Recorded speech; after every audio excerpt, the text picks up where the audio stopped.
Welcome to this week's Phil Steele Plus tutorial with 7 selections.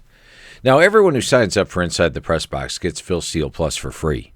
Phil Steele Plus is a great deal, just $39, and that gets you through the rest of the year, but you get it free with Inside the Press Box. Now, if you are a brand new Inside the Press Box subscriber, welcome to the tutorial, and here is how to use the system the best and get your 7 free selections. Now, remember, I've poured hundreds of thousands of dollars into developing this website and getting these team pages the way they are, and I'm going to show you how to use them best.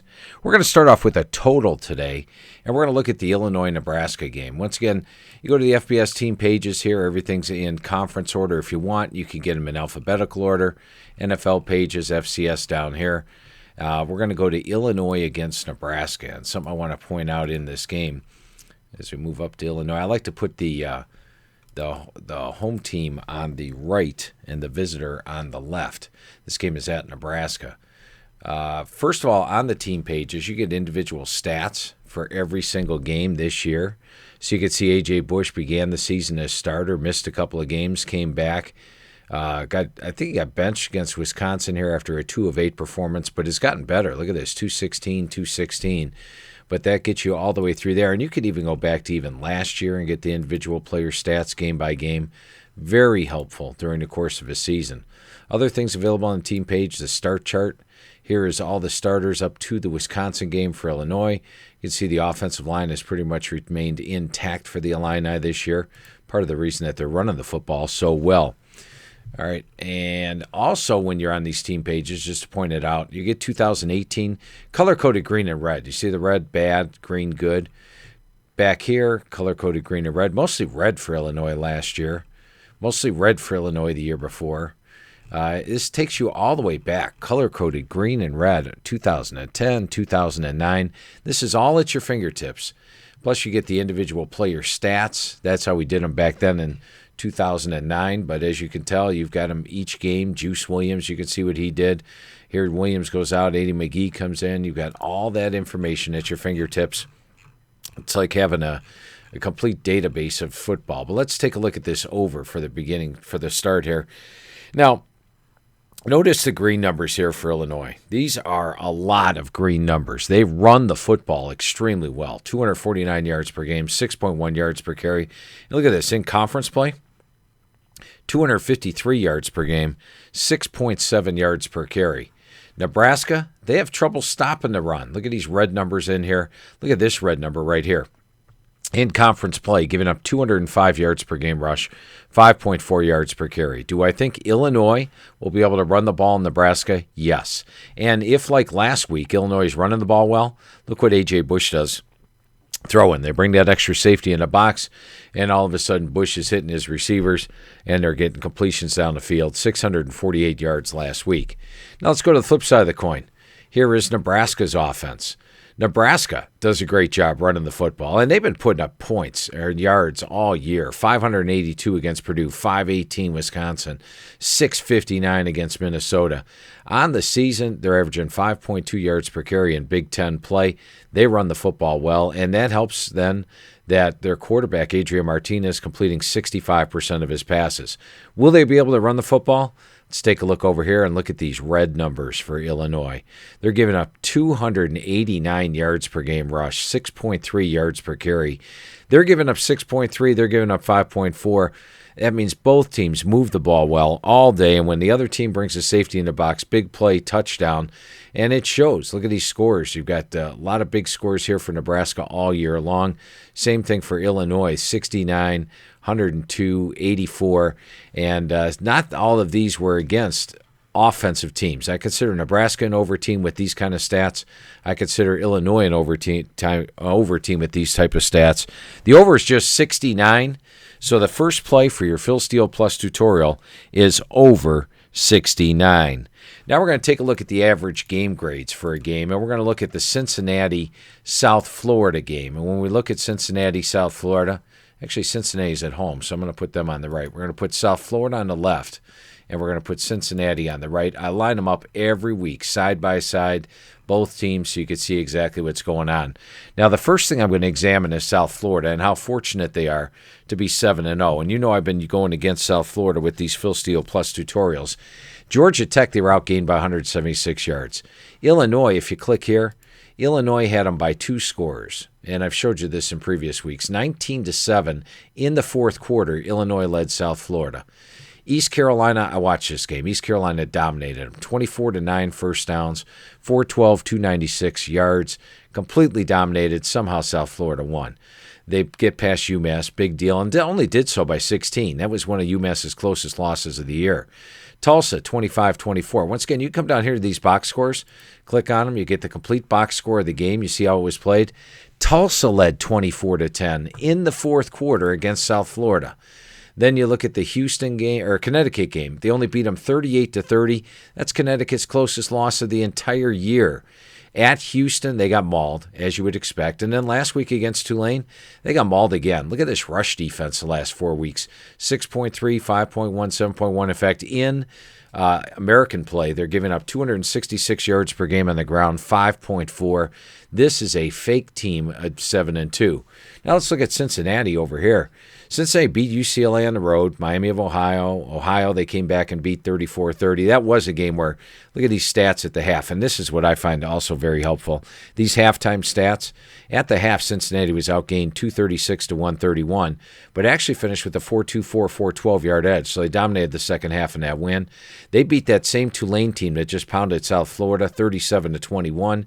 Lost to Temple, a game they could easily have won. Temple did get a couple big plays late to win that. Beat SMU, and then last week just demolished Navy. Look at this defense over here. They are holding opponents to 114 yards below their season average. That's number 9 in the country. South Florida allowing 38 yards per game above their season average. Now, this made the average game grades because the average game grades out here take into account the yards rushing, yards passing, the points, both offense and defense, and who your opponent was. As you can see here, South Florida had a 92 grade for beating Elon with a 281-yard edge. Playing Georgia Tech and being outgained by 176 yards, they still were within 4 points of that because it took into account who Georgia Tech is, who Elon is, and all the way down the line. Well, anyway, South Florida's average game grade, just 81.8 on the year. That's number 87 in the country. Cincinnati's average game grade is 99. Right there, that tells you that they're a 17.2-point favorite, yet in the home field edge, and it's a 6.66 difference, almost a full touchdown. Cincinnati, minus the 14 over South Florida, is your average game grade play. So I always look at average game grades. I always look at how you're doing against your opponents, both offensively and defensively. This means that against Georgia Tech, they allowed Georgia Tech 152 yards above their season average, more than they were gaining on the year. So that means Georgia Tech in all games other than South Florida is gaining 450 yards a game. They got 602 versus them. Same thing with Houston here. Houston got 684. That's above their season average. All these minuses mean they're allowing above their season average. And like against East Carolina, South Florida's offense had 115 below what East Carolina was allowing. So keep that informed. Your average game grade play, Cincinnati, minus 14. Plus, it'll be cold weather against the warm weather boys. Another nice factor in your favor. Now let's go to a couple of last 4 weeks plays, and we're going to take a look at Western Kentucky against Florida Atlantic. And Florida Atlantic is not having the type of season that they wanted. Last year, they won their games big down the stretch. And I think that had them overvalued at the start of the year. Remember, at the end of last year, Kiffin just kept pouring it on. 52-24, 31-12, 41-17, 50-3. And he liked to score in the fourth quarter of those games as well. And it had them a little overpriced at the start of the year. So they struggled spread-wise, and they lost some close games. They lost to UCF, a good team, by 21, but Middle Tennessee was a game they could easily have won. Marshall, I thought they played them closer than 24. Louisiana Tech, another game, had a shot at winning, ended up losing by 8. All those teams are quality teams. This team, not a quality team. A couple weeks ago, I used Western Kentucky against FIU. I said it was a backs-to-the-wall game for Western Kentucky. If they were going to save their season, it was here. No, they got outgained by 55 yards, lost by 21. They lost to Middle Tennessee. This is a 1-8 team that's just waiting to get thumped. And one thing I want to point out here is the last 4 weeks.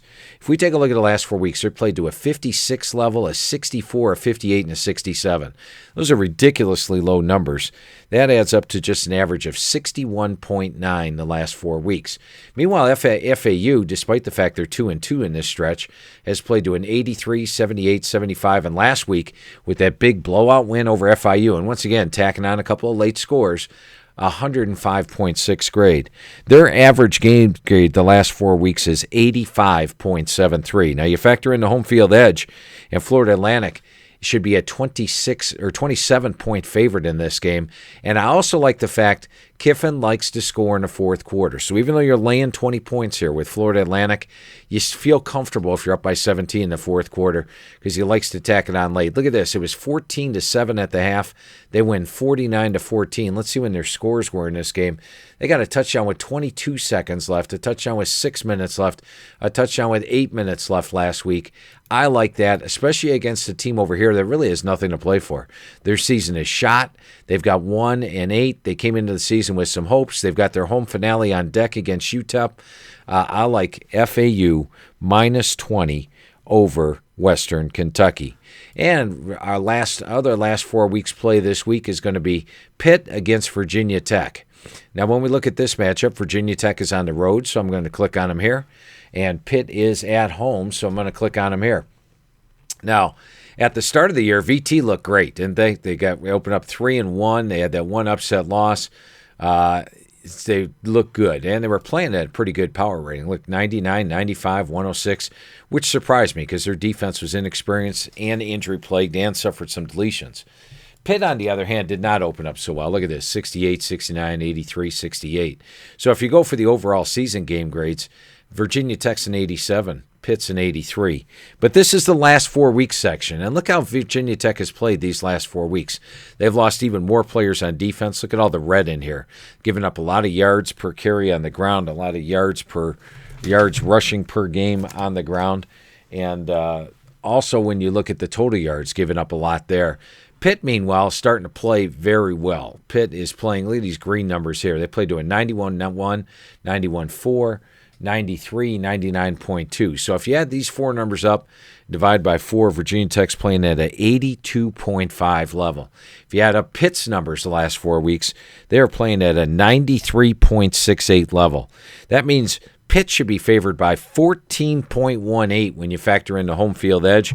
Pitt is actually a 3-point favorite in this game. So it's a strong last 4 weeks play. Pitt at home controls their ACC destiny, running the football extremely well. I like this. 274 yards per game rush, 6.6 yards per carry in ACC play. They're giving up 217 yards per game rush, 5.4 in ACC play. These guys have played not well the last 4 weeks.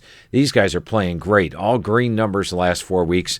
And the line is 3, based on what Virginia Tech did at the start of the year and what Pitt did at the start of the year. I'll take the surging Pitt Panthers at home, -3, as a last 4 week play. Well, I hope that showed you how to use this. Now, we've got more to go. Oh, by the way, last 40 years results, you go back to 1976 and get the spread on every game. So if you want to know a spread as an example, let me go back to Boise State. And when I look at Boise State, they're a home underdog this week.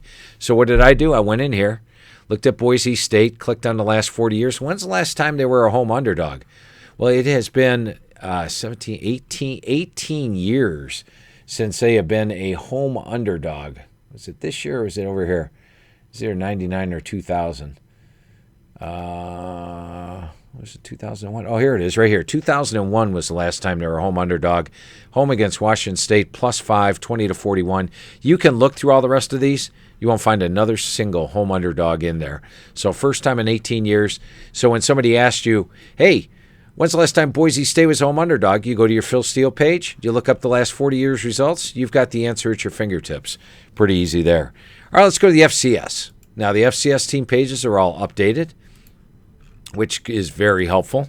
And we've got these FCS plays been doing great, haven't they? I believe they only have 2 losses all year. So let's look at the first matchup here, and it is UC Davis at Eastern Washington. So let's find UC Davis. I like them in alphabetical order. I don't know I'll be honest with you, I don't know what divisions each one plays in.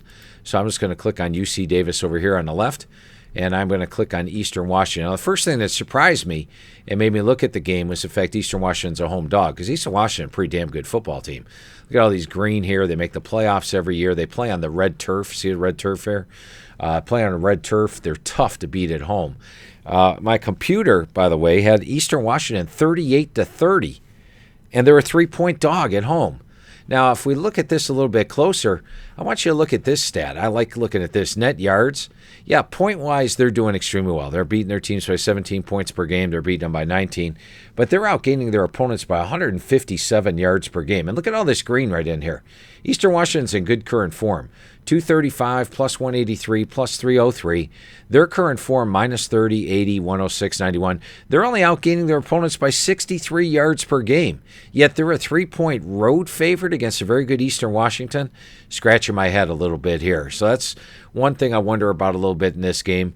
How did the two teams match up? Eastern Washington beat them here at UC Davis last year, 41-38.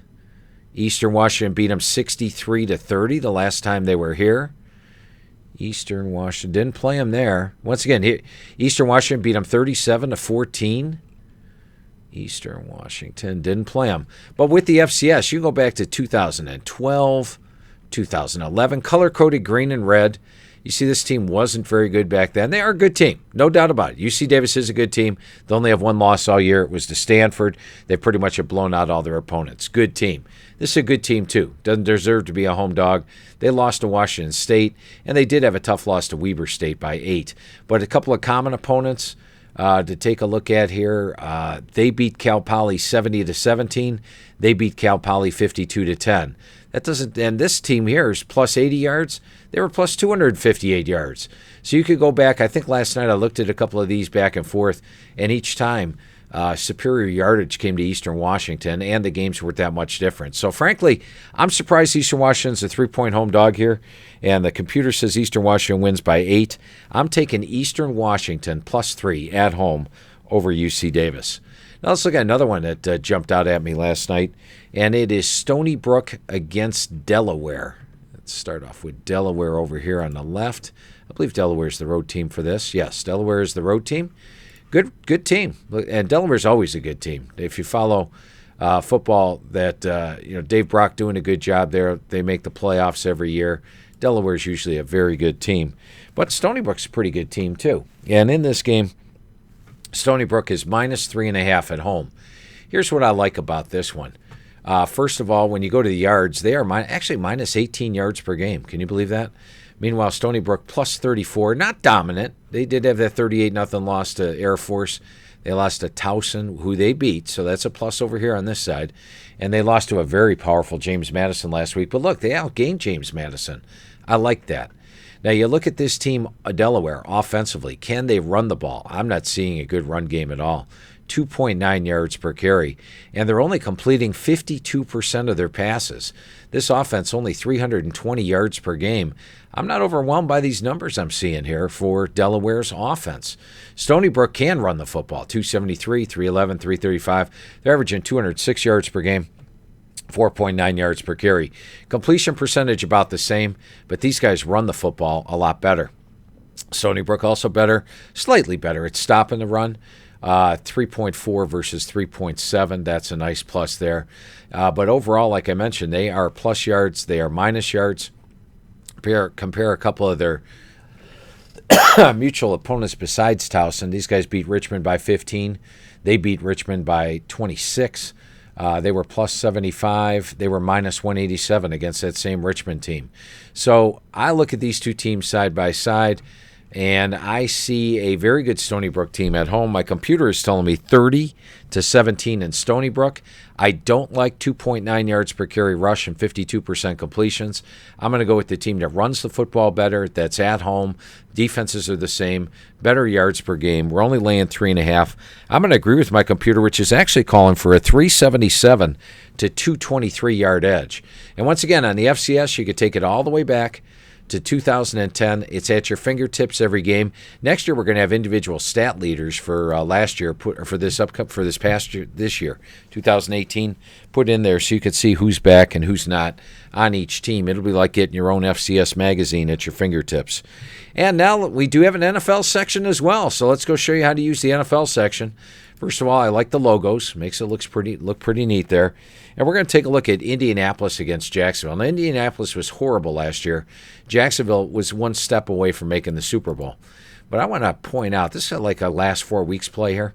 The Colts are actually a team that are much better than their their record would indicate. They come in 3-5. They gave Cincinnati a good game here. Here they had the ball down one score and got intercepted, return for a touchdown. Philadelphia, a 4-point loss to the Eagles on the road. That's not bad. Houston, a 3-point loss. That's not bad. New England, a 14-point loss on the road and actually outgained the Patriots. That's not bad. The Jets game, they had the yardage edge and lost. If we take a look out, Indianapolis, with Andrew Luck, by the way, hitting 68% with a 23-8 ratio. Remember, last year they did not have Andrew Luck. The year before they had Andrew Luck and did well, and then the previous year with Andrew Luck did well. They're a much different team with Andrew Luck. But Indianapolis the last 4 weeks have been +1, +54, +73, +114 yards. All those numbers are very good. In fact, you add them up, they are +60 yards per game the last 4 weeks, despite the fact they played New England. Now you look at Jacksonville. Jacksonville started out the season strong. They looked like that team that just missed out on the playoffs. But look at these last 4 weeks. +78, -174, -13, -60 yards. They are not playing at a good level. Defensively, they're not as dominant as they were. Look at these strong green numbers at the beginning. Average numbers here, a few red numbers even mixed in. Offensively, they're really struggling. Luck, as I mentioned, 23-8 ratio. Blake Bortles, 10-8 ratio. They're running the football for 65, 70 yards per game. Indianapolis, even with Luck at quarterback, he's not mobile, running for 127, 220, 222 yards. If you look at the last 4 weeks, they are -42 yards per game. They are +60 yards per game, and Indianapolis is at home. Now, the Colts are only laying 3. Based on what happened last year, the perception of Jacksonville being the better team, I'm going to take Indianapolis -3 over Jacksonville as the NFL play this week. So there you have a tour of the Phil Steele Plus. Now, I do want to remind you, if you go to Phil Steele Plus and mention the code word TACKLE, just go to the homepage if you want to sign up for this, Phil Steele Plus. Homepage, come over here, go to the store. It's at the top. Go to the store. And then come down here to Phil Steele Plus. When you go to Phil Steele Plus, click on it. It'll say 39. You enter the code word TACKLE, and it'll come up when you get to 39. It's going to take you here. You view your cart. You see that you already ordered it. And once again, go back to 1. And then you order the code word TACKLE. They'll take it down to $29. Let's see if that's how it works. If it is 39, there is 39. I didn't enter a coupon code. Let's order in TACKLE, TACKLE. And when we do that, apply the coupon, should come down to $29. And you got Phil Steele Plus the rest of the year through the Super Bowl, guys. You'll be using this each and every week. That's like pennies per day to be able to have all this information at your fingertips. And you get it free when you sign up to Inside the Press Box. Mention the same code word TACKLE this week, and you'll get my college and pro. Normally $29.99 for just $9.99. So just go to InsideThePressBox.com. That's InsideThePressBox.com. This week's code word is TACKLE, TACKLE. 29, 14, and 1 for these plays the last 5 weeks. That's 7 more for you this week. And I'll be back next week with another tutorial with some selections. Have yourself a great weekend, and thanks for watching.